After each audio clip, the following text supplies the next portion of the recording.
Made with Spoken. Chapter 1. Birthday Plans. It's March! I burst through the front door of my house, tossing my jacket at the hall closet. My younger brother and sister, Scott and Emily, parade in behind me. I knew yesterday, of course, that today would be the first day of March. But sitting in class all day long writing down the date on every piece of paper just made me giddy and excited. Mom! I wander into the kitchen, but my mom isn't here. Scott and Emily stay behind to find a snack, but I continue through the house. No one in the laundry room. I go down the stairs calling as I go, "Mom! Mom!" In here, my mother finally calls back. I round the corner to my mom's office. She has the sewing machine out and several pieces of fabric spread out on the floor. My mom is pretty crafty and good at most things she tries. "What are you making?" I ask, momentarily distracted. "New placemats," my mom says. "I think we could use an update." I nod and then turn back to the item on my mind. So it's March. My mom keeps her eyes on the spool of thread as she places it on her machine, but I see the smile that plays at the corners of her mouth. Yes, it is. Maybe it will finally start to get warm. Warmth, spring, those are great things, but not what I want to talk about. And my birthday's in a week. I beam at my mother. "Oh, is it?" Finally, Mom turns to face me. Like me, she wears glasses, though hers are brown frames while mine are large and turquoise with colored dots embedded in them. I roll my eyes, not falling for it. "Yes, I know you haven't forgotten. I'm going to be 11. Birthdays are special in our house. We don't have a lot of friends over or do a big party, but Mom always makes a beautiful cake." "Can we look through your cake books and pick one?" I ask. It's my favorite part about birthdays. My mom picks up a few pieces of fabric and inserts pins around them. "Go get the cake books and start looking through them." "Sure." I hop back upstairs. I crouch in front of the cupboards and finger the cake decorating books. I find one that looks newer than the others and pull it out. The bright colors and varied cake shapes hold my attention. My mom finds me that way, sitting on the kitchen floor and sifting through the book. "Didn't want to use the table, Cassie?" I laugh and stand up, carrying the book with me. "I just got too involved. I think I found the one I want." "Which is it?" Mom sits down across from me, propping her chin up and looking at the pages. "This one." I point to a rectangular cake decorated like a dollar bill in white and green frosting. But instead of a picture of a famous political figure, it has the picture of a little boy cut out and placed in the middle. I picture my 5th grade picture in the middle of the cake, as if I were someone important and famous. "Can you do it?" My mom pulls the book toward her and examines it. "Sure. This doesn't look too hard, but remember, Cassie, you can only have 2 friends over." "I know." I rub my hands together, unable to contain the excitement I feel. "I'll ask them tomorrow." A few months ago, the choice of who to invite would have been easy. Riley and Danielle were my best friends, but lately I don't feel as close to Danelle. I can't pinpoint anything in particular that has happened. We just aren't hanging out as much. On the other hand, Riley and I have become closer. I've spent the night at her house a few times, and we see each other every Tuesday at Girls Club. We don't always get along, and sometimes Riley seems mad at me for no reason. But I know for sure I'll invite her. Riley brings it up before I do. She sits next to me at lunch. "Your birthday's this Saturday, right?" "Right," I say, unable to keep the smile from my face. "Are you having a party?" "Yes, a slumber party on Friday night. You're coming, right?" "Of course," Riley grins back at me. "Sounds great. Who else is coming?" "Well, I haven't invited anyone else yet, but probably Danielle." Riley takes a bite of her carrot and nods. "I could have guessed. Who else?" I hesitate. "Well, if Danielle can come, no one. If she can't, I'll have to invite someone else." Now Riley frowns. "What do you mean? You won't invite anyone else?" She sounds so annoyed that I feel embarrassed. "No, I'm only allowed to have 2 people over." "Just 2 people?" Riley echoes. "That's not much of a party." "It is if it's my best friends," I say, defensive. Riley shrugs. "Yeah, I guess." She eats another carrot strip and doesn't ask any more questions. Danelle didn't sit by me at lunch, and some of the wind has gone out of my sails. Still, I track her down at recess. She doesn't like to swing anymore, Instead, she spends her time batting at the tetherball with another group of kids. "Hi, Danielle," I say as I approach, hating that I feel nervous around my friend. "Hi, Cassie," Danielle says, glancing over briefly before slugging away at the ball again. It seems like a pointless game to me, hitting the ball just so the cord could wrap around the pole. Maybe there is more to it that I don't understand. I don't want to invite Danielle to my party in front of the other kids. Somehow they make me feel insignificant, and I just know they'd laugh at me. "Can I talk to you for a sec?" I ask. A brief frown crosses her face, but it disappears so quickly I think maybe I imagined it. "Sure," she says, dropping her arms and backing away from the group. She leads me to the grass and turns to face me. "What's up?" she asks, crossing her arms over her chest. "My birthday's this Saturday," I say, exhaling the words. "I'm having a slumber party Friday night. Want to come?" Danielle's features relax, and she smiles, flashing her metallic braces. "Oh, that's all? I don't know. I'll talk to my dad." "Sure."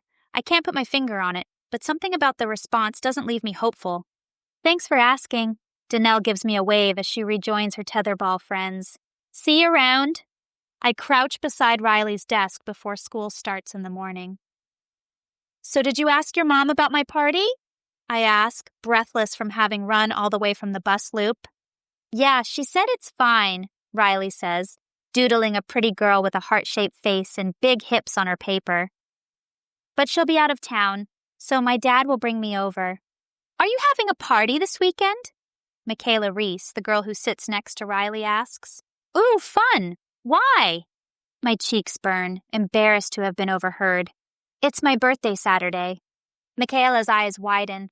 "Really? How amazing! It's mine too." "Oh yeah? I've never met someone before with my same birthday. Will you be 11 too?" "Yep." Michaela grins at me. Then she frowns. "I haven't decided when to do my party. I might do it Saturday or Friday." She looks at me. "Would that be bad if my party were the same day as yours?" Riley frowns at Michaela. "Yeah, I can't go to yours if you do it the same day as Cassie." Michaela nods. "Okay, I'll plan a slumber party for Saturday then. You're invited too, Cassie." "Thanks," I say, not bothering to explain that I won't be there. My family has strict rules about honoring the Sabbath, and one of them is no birthday parties on a Sunday. I move to Danielle's desk next. "Did you find out if you can come on Friday?" "Yeah, I don't know yet," Danielle says, tapping her pencil from the eraser to the point and back again on her desk. "But I'll find out, okay?" "Okay," I say, feeling foolish for asking. The final bell rings, and Ms. Dawson hits the bell on her desk. I back away from Danielle and sit down to begin my morning exercises. The next day, when I walk into class, I find a white envelope on my desk. Glancing around, I see that every girl's desk in the classroom also has one. Some students are already opening theirs. Excited, I slide the card out from inside. An invitation. "Happy birthday!" I flip it open and read the inside. "Come celebrate. You're invited to Michaela Reese's 11th birthday party. This Friday at 4 p.m., bring your pillow and pajamas over for a slumber party." An address follows, but I put the invitation aside. A hard rock forms in the pit of my stomach. I'd already known I wouldn't be going to Michaela's party, but now she's gone and planned it for the same day as mine. "So I got an invite to Michaela's party," I say at lunch. I've opted for the salad bar today also, and I follow behind Riley, adding ham squares and sliced fruit to my tray. "Really? Even though she knows your party is the same night? That's weird." Riley throws on a bunch of bell peppers, and I make a face. I don't know how my friend can stand to eat those. I can't even stand the smell. I guess she was just trying to be nice. Or maybe she wants you to skip your party and come to hers. "Hey." Riley blinks her greenish-brown eyes at me. "That's not a bad idea. You could do a double birthday party." I shake my head. We walk to the next open spot and sit down at the table. "No, my mom is already making my cake. It's going to be amazing." "Well, it's still a good idea." Riley opens her milk and takes a sip. My grip tightens on my fork as a sudden fear hits me. "You're not going to go to Michaela's party, are you? And ditch my best friend?" Riley frowns at me over the milk carton. "You should know better." My shoulders relax and I nod. Of course, I just had to make sure. Chapter 2. pregnant cat. "This is the cake you want?" Mom asks me after dinner. She has her cake book out, along with a pad of paper.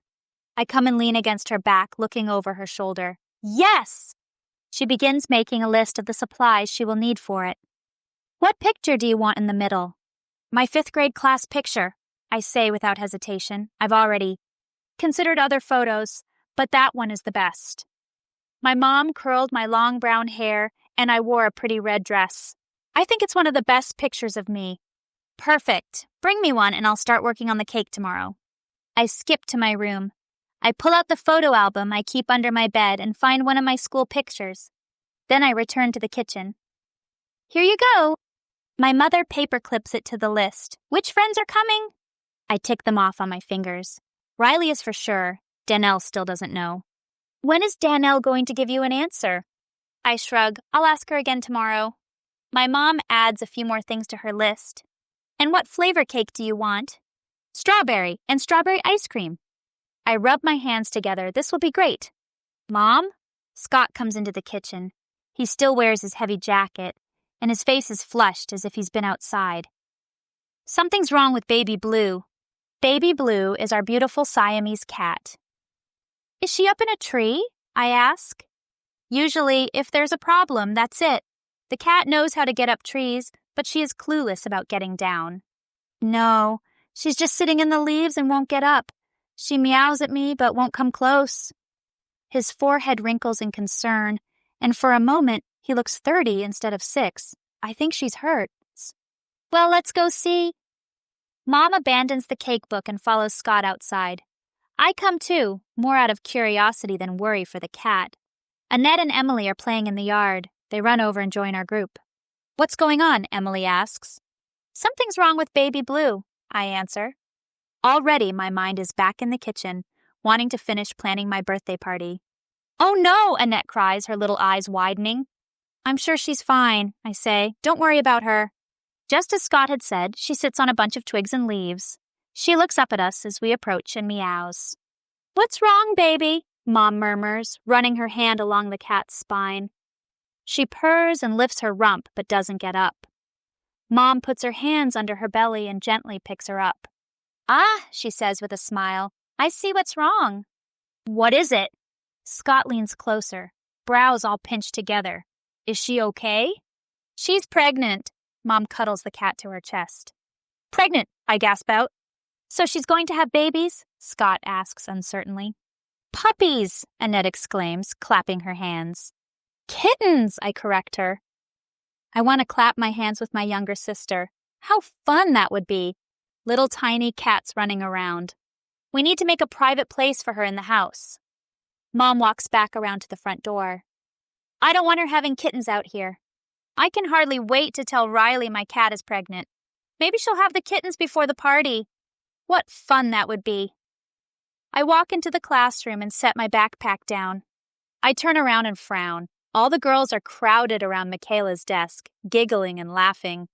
"My dad's renting the movies," Michaela says in a conspiratorial whisper. "And my brother might bring his friends over." That brings another peal of giggles. My heart sinks. Both Danelle and Riley are in the midst of Mikhail's groupies. Michaela spots me. "Cassie," she beckons me over. "You know, I think you having your birthday party the same day isn't a good idea. Why don't you cancel yours and just come to mine? It's going to be awesome."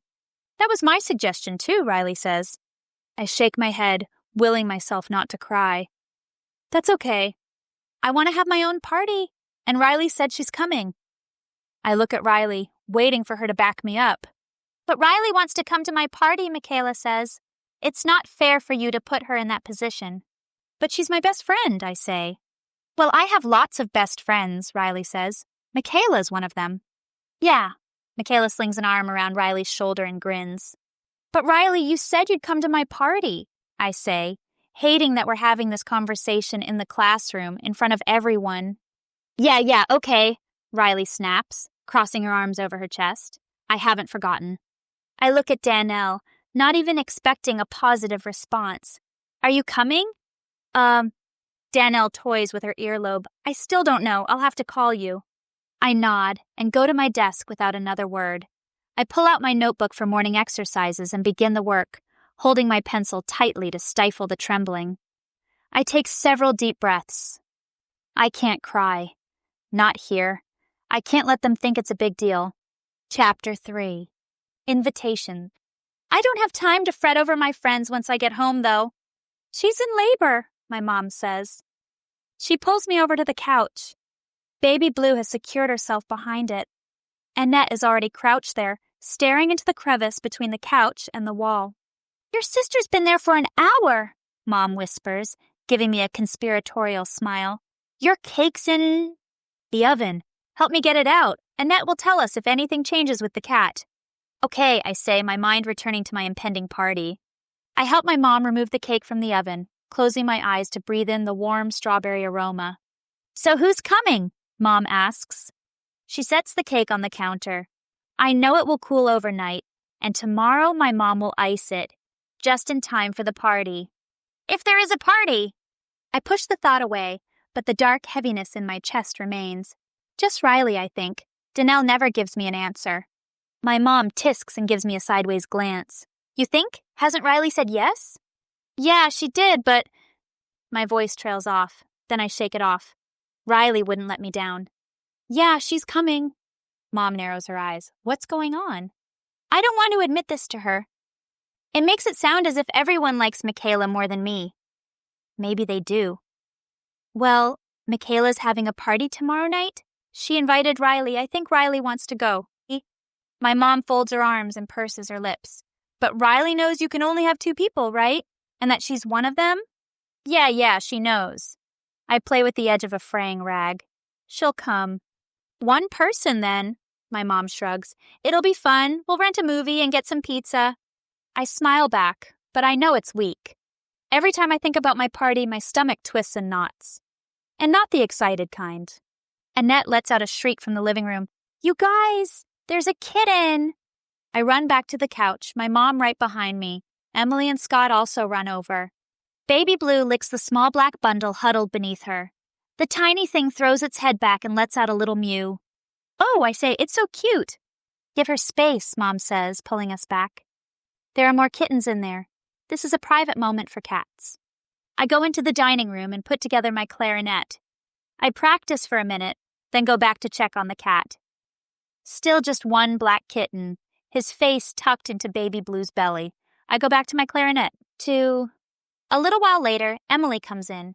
Where's Mom? I don't know, I'm practicing. How long does it take for the other kittens to get here? There's still only 1. I'm sure she's fine, I say, but I'm not sure. I put down my clarinet and wander with Emily down the hall to my parents' room. Mom, Emily says, shouldn't there be more kittens by now? My mom frowns over the towels she folds on her bed. There's still only 1? I nod, yeah. Mom goes back to the living room, and we follow. We stare behind the couch at Baby Blue for a long while before Mom straightens. I better make sure everything's all right. Cassie, help your dad get dinner ready and don't wait up for me. We might be late. I hear the undercurrent of tension in her voice. Is something wrong with Baby Blue? Get me a box for the cat and her kitten. I'll take them both. I blink back tears as I get a cardboard box and line it with a towel. It seems wrong somehow to be packing up Baby Blue and her brand new baby. This should be a happy moment. The 2 cats belong here, at our house, not in the sterile clinic of a vet somewhere. What's going to happen to her? Emily asks, coming to help pack down the towel. Nothing. They might have to do a C-section to get the kittens out. I keep my voice calm. No reason to freak Emily out also. What's a C-section? Where they cut you open to get your baby. What? Emily gasps. She wraps her arms around her navel. But that will kill her. No, silly. It's very safe. She'll be fine. At least I hope so. I cross my mental fingers. Chapter 4. Taking sides. Danelle never calls, but I didn't really expect her to. By the time I get to school on Friday, I know she isn't coming. I don't know what to worry about more. My party tonight or my mom with the cat. There wasn't any time in the morning to track down my mom and see how they were. I must be wearing my heart on my sleeve because Ms. Dawson asks, Is everything all right, Cassie? I hesitate. I'm fine, just worried about my cat. No need to bring up the party. She was supposed to have kittens last night, but only had one, so my mom took her to the vet. Oh no. Well, these things work out, Cassie. Let me know how it goes. I suppose that advice applies to everything in life. I will. Riley doesn't sit by me at lunch, so I sit next to Andrea. "Where's Riley?" Andrea asks. She exchanges bags of chips with Kristen, the girl on the other side of her. I shrug. Hanging out with her new best friend, I guess. Andrea quirks up an eyebrow. "Michaela?" "Yeah." "Don't worry, it will pass," Kristen says. She thinks Michaela's all cool now because of the big party. "But I'm having a party tonight too," I say, my frustration coloring my words. "And Riley said she'd be there. She promised. Now she talks like she's about to ditch me for Michaela's stupid party." "Really?" Andrea's eyebrows shoot up. "No way. We'd never ditch a friend like that." She looks at Kristen for affirmation. "Right." Kristen nods her head. "Friends don't do that to each other." Well, I sigh and open my milk carton. I hope Riley knows that. "I'd come to your party instead of Michaela's," Andrea says. "It sounds lame to me. I'm not going." I give her a small smile. "Looks like I invited the wrong people." "You're not coming, are you?" I stop Danelle at recess before she runs off to the tetherballs. "Yeah, I can't come," Danelle says, wrinkling her nose and frowning. "I'm sorry." I feel a flash of anger. For how long has Danelle known she wasn't coming? Why didn't she just say so? Even worse, is she going to Michaela's party? But in the end, none of that matters. So I shove the thoughts from my mind. "Sure, it's fine." I turn and walk toward the swings, and I know then that my friendship with Danelle is over. I'm glad she isn't coming. We wouldn't have fun together. Riley doesn't join me at the swings. I swing by myself, wondering if I'll be having a party by myself, too. I don't get the chance to talk to Riley until we're walking out to the bus. "You're coming tonight, right?" Riley hesitates. "Everyone's going to be at Michaela's party. It will be so fun. You should come." I force a laugh. "I'm not missing my own birthday." "But it's not really a party. You're just having some people over." "With a cake and ice cream and pizza and a movie," I say stiffly, my lips not wanting to move. "It's a party." Riley shrugs. Okay, you'll be there?" I ask. "I said I would, right?" Riley glares up at the sun and gets on her bus. Some of the weight lifts off my chest. At least I'll have Riley. "Hey," Betsy says, greeting me as I climb on the bus. "Are you okay? You look upset." I sigh. Am I so easy to read? Tomorrow's my birthday.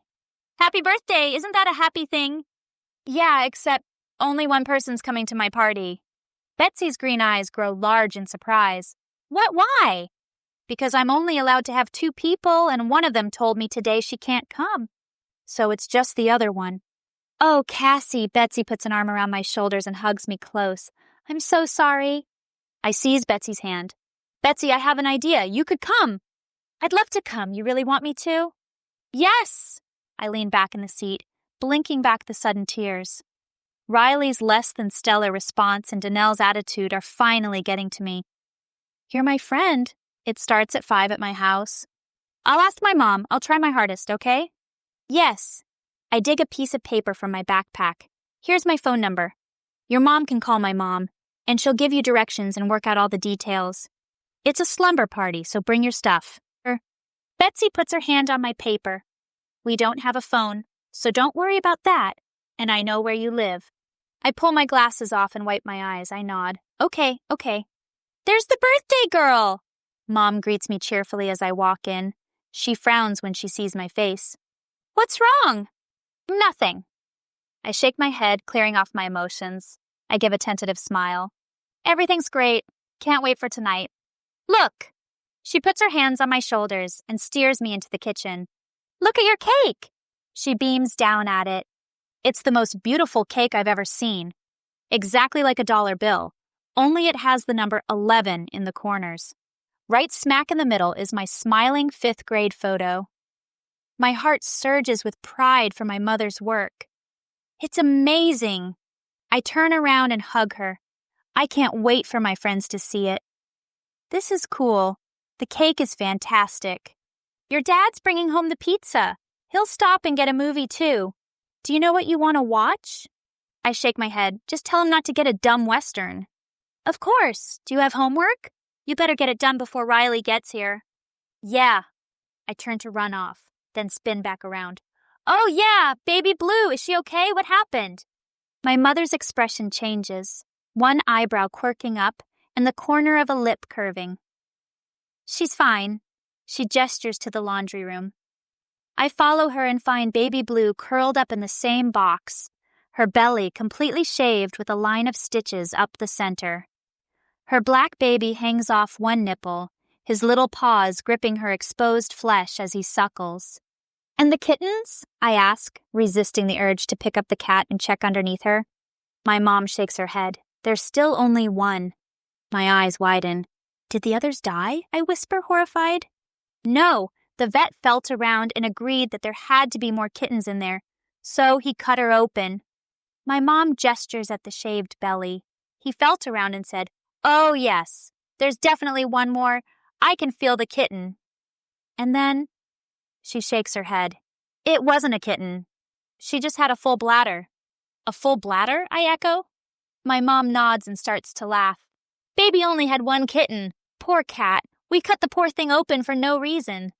Was he sorry? I ask, astonished. How could a vet not know the difference between a bladder and a kitten? Oh yes, he kept saying he was sorry. He was so embarrassed. He didn't even charge us for the operation.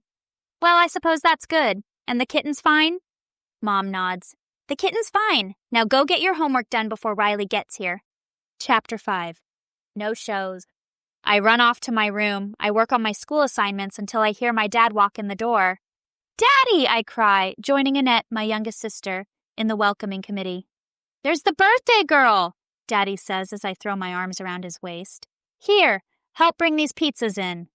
Wow, so many. I take the box on top and carry it into the kitchen. 4, who's going to eat all this? Well, isn't someone having a party? I can eat it all, Scott says. He's doing my job at the dishwasher and doesn't look too happy about it. What time is Riley coming, Cassie? My mom asks. She sets out party plates on the table. We're ready to start. I glance at the digital clock on the oven, surprised to notice that it's already 5 o'clock. I told her 5. I'm sure she'll be here soon. I go to the counter and open the plastic forks. Anything to distract myself from the time. Did you get the ice cream? Strawberry, just like you wanted. I rock back and forth on my feet. I'm going on the deck to play with Scaredy.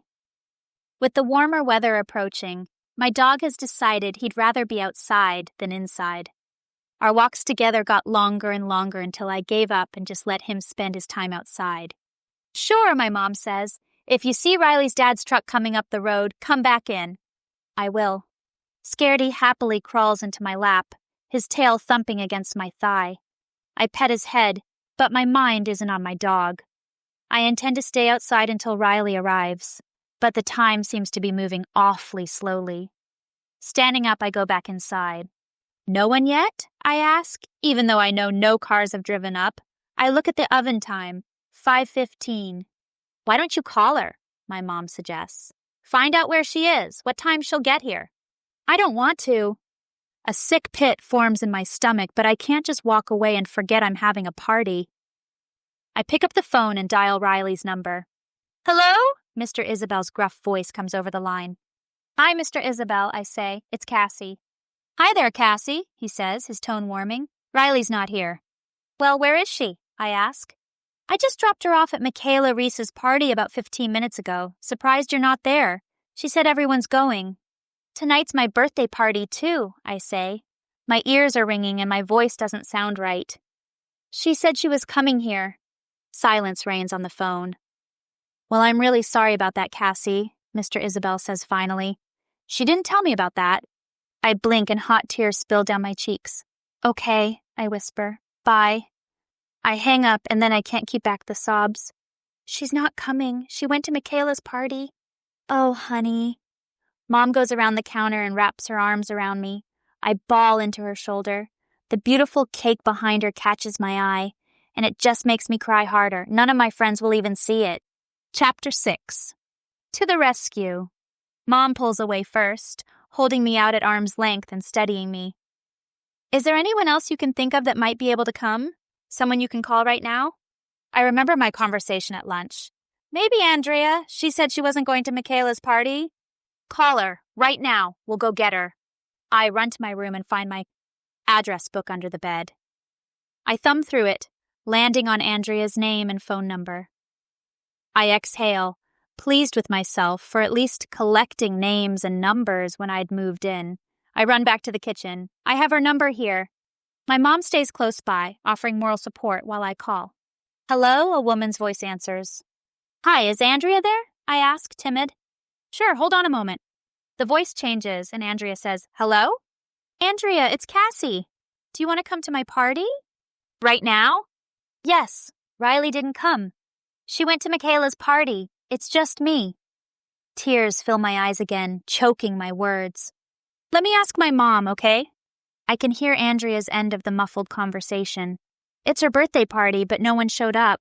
She wants to know if I can come. We'll come get you, I shout into the phone. She said they can come get me. Yeah? Really? Andrea's voice goes back to normal. My mom says I can go. Yes, I hop up and down with the phone. Thank you, Andrea. Come on, Mom says, grabbing her purse and the keys. Let's go get her. Jim, she calls down the hall. Cassie and I are leaving for a minute. You and the kids can start on the pizza. Daddy comes out of the bedroom, a puzzled frown on his face. I thought we were having a party. Riley's not coming. Mom's words come out clipped and angry, and I don't miss the look my parents exchange. But Cassie has another friend who can come, so we're going to pick her up right now. Daddy looks at me, his eyes flicking over my face. I can only imagine that I have tear stains on my cheeks and swollen red eyes. That's good she has another friend to turn to. My mom nods. Into the car, Cassie. Everything's going to be fine. I follow her outside. She's just shutting the front door when an unfamiliar four-door car pulls into the circle drive. Even as I watch, the passenger door opens and Betsy pops out. Betsy! I cry. I'd completely forgotten that I invited her. I'm here for your party, Betsy says, running over and hugging me.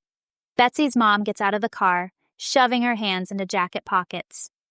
I wasn't going to let her come because she doesn't have a gift. But she was just moping all through dinner, so I said, well, maybe you can just take $5. I hope that's okay. We didn't have any way to call you. I feel the tears burning my eyes again. Riley didn't come, I say to Betsy. We're on our way to get Andrea. She said she can come. Thank you so much, Mom says to Betsy's mom. You have no idea. Her mom nods. Betsy, get your stuff. I'll come get you in the morning. I hold on to Betsy's arm, not willing to let her go. I feel like laughing giddily. I have a friend here. I won't celebrate my birthday alone. Andrea is ready when we pick her up, her wavy brown hair bouncing around her shoulders as she calls out to her mom. They're here! Her mom comes to the door, and she and my mom talk for a minute while I help Andrea into the car. You know Betsy, right? I ask Andrea. She's in Ms. Wade's class. Her mom just brought her over. Hi, I'm Andrea. The two girls greet each other, and I sit between them, a big smile on my face. They might not be the two people I'd expected, but my party is far from ruined. Andrea's eyes widen when she sees the cake. That's amazing! Where did you have it done? My mom did it, I say, as proud as can be. She can decorate any cake. It's so beautiful, Betsy coos. Everyone else has already eaten and is downstairs, but Dad gathers them back up for cake and ice cream. No one mentions Riley's absence, so I assume they've been briefed. After a movie, we gather with my sister Emily in my room. I can't believe Riley didn't come, Andrea says, finally broaching the topic. Where is she? Emily asks. She sits on the floor doing a puzzle. I shrug. I don't want to talk about it. What's this? Andrea asks, picking up a small pink book. I think it's for messages, I say. Like autographs at the end of the school year, you know? It came with my address book, but I've never used it. I must have pulled it out from under my bed when I was looking up Andrea's number. That's cool, Andrea says. Come here, Betsy. I change into my pajamas while the two girls look through my autograph book. Then Andrea says, Here, Cassie. She hands the book to me with a page opened. I read the words there. We promise that we will always be Cassie's friends and will never choose someone else over her. Friends forever, Betsy and Andrea. Both girls have signed the little book. I smile at them. Thank you so much for saving my birthday party. So you seem happier, Cassie, Mrs. Talbot says at morning recess on Monday. How did your weekend work out? I sit on the sidewalk, digging through the clovers. I don't feel like swinging right now. Riley is on the swings, and we haven't spoken all day. I think about the friends who were there for me when my real friends weren't. Great. Everything actually went really well. And your cat, how is she? Doing great, I say. She actually only had one kitten in there. They did a C-section, but it turned out she just had a really big bladder, so they stitched her back together. What? Ms. Dawson bursts into laughter. They cut your cat open for no reason? Yeah, pretty much. Ms. Wade, Ms. Dawson says, wiping at her eyes. You have to hear the story. Cassie, tell her what you told me. I do, pleased to be the focus of positive attention. The teachers are still laughing when we walk back into the building. You're quite the comedian, Cassie, Ms. Dawson says. Maybe you should go into show business. I heard Ms. King might put on a talent show, Ms. Wade says. Maybe you should sign up. A talent show? That would be amazing. Maybe a comedy act is right up my alley. I can hardly wait for Ms. King to make the announcement. You've been listening to Episode 5, Miss Popular from Season 1, Walker Wildcats Year 1, Age 10 of the Extraordinarily Ordinary Life of Cassandra Jones by Tamara Hart Heiner. Be sure to subscribe and not miss a single thing. Episode 6 available soon. Made with Spoken. Now available at spoken.press.